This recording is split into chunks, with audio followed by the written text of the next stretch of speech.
How about SPO4 Desiderio Dick Cloribel? Yes, Your Honor. Kapwa pulis ko po. How about SPO4 Fulgencio Pavo? Yes, Your Honor. SPO4 Bienvenido Laud? Yes, Your Honor. SPO3 Jeremias Baguhin? Yes, Your Honor. SPO2 Teodoro Pagidobon? Yes, Your Honor. And PO1 June Naresma? Yes, Your Honor. Would you confirm with us na ito pong mga pulis na nakikilala nyo ay miyembro ng Anti-Crime Task Force ng Davao City Police during the time of Mayor Duterte? Headed by Colonel Makasait, Your Honor. Yes. I will be proceeding to the next batch of police officers, Mr. Buenaventura. Nakikilala nyo po ba si SPO3 Reynaldo Capute? Yes, Your Honor. How about SPO3 Simplicio Capute? Simplicio. Simplicio Capute. Simplicio Caputi, wala po. SPO2 Antonio Balolong.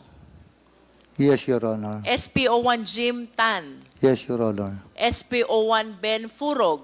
Yes, Your Honor. PO3 June Cabalinan. Yes, Your Honor. PO2 Arnold De Chavez. Yes, Your Honor. PO2 Rezalino Aquino. Yes, Your Honor. PO2 Jovencio Humawan. Yes, Your Honor. PO2 Enrique June Ayaw. Yes, Your Honor. PO1 Tata Migueliano. Yes, Your Honor. PO1 Ronald Lau. Yes, Your Honor. PO1 J. Francia. Yes, Your Honor. PO1 Reynante Medina. Yes, Your Honor. Senior Inspector Junicio Abude Jr. Yes, Your Honor. Bakit niyo po sila nakikilala? Kapwa pulis po sila. Kapwa pulis ko po from Davao City. And would you confirm that they are members of Heinous Crime Task Force? Yes, Your Honor. And that was also during the time of Mayor Duterte? Yes, Your Honor. Ang sunod ko pong itatanong sa inyo, nakikilala niyo po ba si Edgar Matobato? Nakilala ko lang po si Edgar Matobato sa Samal Island, Your Honor. Paano niyo po siya nakilala? One time, may nakita ako wearing sleeveless shirt. Siguro, sleeveless. Nakita ko, may tao kasi, siyempre, pulis ako, may nakita akong tao naka-sleeveless, naglakad, na naka-holster ng 45. At pumunta siya sa isang sasakyan na yung owner type jeep. Mayroon niya siyang owner type jeep. Paglingon ko, mayroon siyang importin. Napatanong ako sa ibang tao, sino yan? Yan si Edgar Matobato, tauhan ni yung isang mayor ng Samal, Mayor ng Samal, Edgar Matobato, Antalan. Mayor Antalan, Your Honor. Nabanggit niyo po na nung una niyong nakita si Edgar Matobato ay siya'y may dalang armas? Naka-holster, Your Honor. Walang cover, labas ang 45. Labas ang 45? Yes. At may nabanggit pa po kayong isang armas? M14. M14. Yes, Nalalaman niyo po ba kung si Edgar Matobato ay kapwa niyo pulis? No. And I Sabi understand- nila, ano yan, pulis? Sabi ko. Kasi naka-react lang po ako dahil pulis ako na may nakita akong may armas. Ano yan? Bata ni Mayor Antalan. I understand that you were a police officer during the time, Yes, Your Mr. Honor. Buenaventura. Did you not bother to prompt Sabi kasi Edgar nila, Matobato? sabi nila member ng CHDF, Ano po yun? Civilian Home Defense Force, Your Honor. Saan po ba naka-attach itong civilian force? Civilian Police Force. Home Defense Force. Army po yun sa Army. Civilian Home Defense Force. Yes, Your Honor. Saan po ba attach itong Civilian Home Defense Force? Sa military po, Army. Sa military po. Yes, But you Your Honor. were saying kanina na siya ay bata, tao, ng mayor ng Samal. Tama po ba yun? Tauhan siya ng mayor ng Samal. Ano pong pangalan ng mayor ng Samal? Mayor Antalan po. Nalalaman niyo po ba kung ano itong Civilian Force Multiplier? Yes, Your Honor. Ano po ba itong Civilian Force Multiplier? Home Defense Force yun under the Army. Under the Army. Nalalaman niyo din po ba na kayo ay kilala ni Edgar Matubato? After na, Your Honor, after noon. Yung first time nakita ko siya, after noon, nakilala niya rin ako na isang pulis. Kaya, Kilala po kayo ni Edgar Matubato bilang boss doon sa grupo ni Mayor Duterte. No, Do you na- confirm this? hindi naman boss, Your Honor. Security driver lang po ako. Pero Security driver. would you confirm na kayo po ay kilala ni Edgar Matubato bilang isa sa mga tao Isang ni Mayor pulis po, Duterte? isang pulis. And would you confirm also that for quite some time ito hong si Edgar Matubato ay naging tao din ni Mayor Duterte? Hindi po. Not at any point in time. Narinig ko yung sabi niya na naging security siya ni Mayor Duterte. Hindi po totoo yan. Hindi totoo. Na naging security siya ni Basti, naghatid sa eskwelahan. Hindi po totoo yun. Hindi po totoo. Ang security ni Mayor Duterte, puro pulis. Mr. Buenaventura, may mga babanggitin pa rin po akong pangalan dito. Yes, Your Honor. Nakikilala niyo po ba si Chris Lanay? Chris Lanay. Hindi ko makuha mo, Your Honor. Si Andong?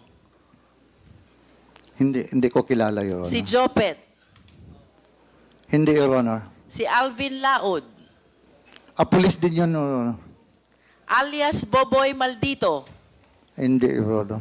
Alejandro Casas alias Toothpick? Yung bata ni Juan yun, Your Honor, ni Las Cañas. Si Boy Pondoyo alias Boy Chacha? Sa City Hall po yun, Your Honor. Alias Inchik? Hindi ko kilala, Your Honor. Jerry Troso?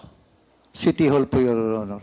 De La Serna Brothers? Hindi ko Sina kilala. Ayan, Yoyin, at Jongjong? Hindi ko kilala, Your Honor. Duhilag Brothers na may pangalang Roland, Yanyan, Alan, at Valentin? Hindi ko kilala, Your Honor. Ayon po sa ating mga source, Mr. Buenaventura, ang mga nabanggit pong pangalan ay mga miyembro ng Davao Death Squad. At ito po ay ayon kay Arturo Las Cañas. Ano pong masasabi nyo rito? Yan po ang sabi ni Las Cañas, Your Honor. Dahil sila, nasa heinous crime sila. Ako, security driver lang po ako ni Mayor Duterte. Wala akong kuwan doon. Isang unit sila doon sa police. Dito lang ako sa kay Mayor Duterte. Do you confirm that the Davao Death Squad exists? Yun sa newspaper, sa media. Do you know Arturo Las Cañas? Yes, Your Honor. Do you know Jose Basilio? No, Your Honor. Las Cañas, Basilio, and Matubato. All of them are members of DDS, Davao Death Squad, and they are identifying you bilang taong dinadaanan ng mga orders ni Mayor Duterte. Ano pong masasabi nyo dito? Ganito po yun, Your Honor. Heinous crime headed by Colonel Makasait. Si Colonel Makasait, SPO4 lang ako. Dati SPO3 pa. SPO3 pa ako. Kung ako mag-order sa kanila, Your Honor, Colonel Makasait, bumidal police officer ng Davao City, maniwala sa akin yon. Maniwala sa akin yun si Colonel Makasait. Mr. Chair, Yes, Congressman Akop. maniniwala sa iyo No. kasi ikaw ang palaging kasama ng mayor. Pero hindi Pero ako... naman talaga, di ba? Yes, sir. Galing ako As sa servisyo, driver, alam ko yan as driver security, Your Honor. Hindi, Driver pero security lang po ako. Pero kung may iutos yung mayor sa iyo, iisipin nung kakausapin mo, galing kay mayor talaga yan. Di ba? Wala mang giutos sa akin na ganyan, Mayor. Iba yung sagot mo sorry. kanina. Your Honor. Hindi ko naman sinasabi kung may iniutos sa iyo. Yeah. Pero yung sinabi mo na hindi pwedeng sumunod si Major Makasait sa iyo, susunod yun dahil ikaw ay driver bodyguard ni Mayor. Kalakaran yun, di ba? Maski naman sa serbisyo, ganun eh. Di ba? Pares tayong galing sa serbisyo, kaya alam ko yan. Kaya huwag mong sagutin si Honorable Luis Ron ng ganun. Ang tamang sagot mo, hindi naman ako inutusan ni Mayor. Di ba? Mr. Buenaventura? Yes, Your Honor. Yes. Thank you, Mr. Chair. Mr. Buenaventura, sino po si Superman? Hindi nyo rin po ba alam?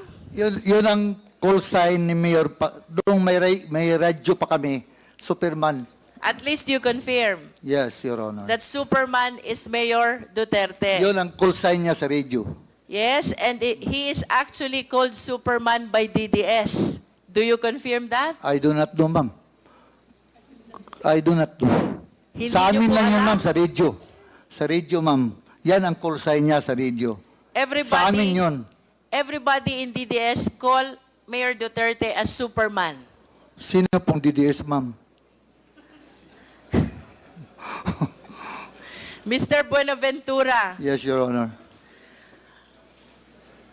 are you not confirming to the Quadcom the existence of the Davao Death Squad?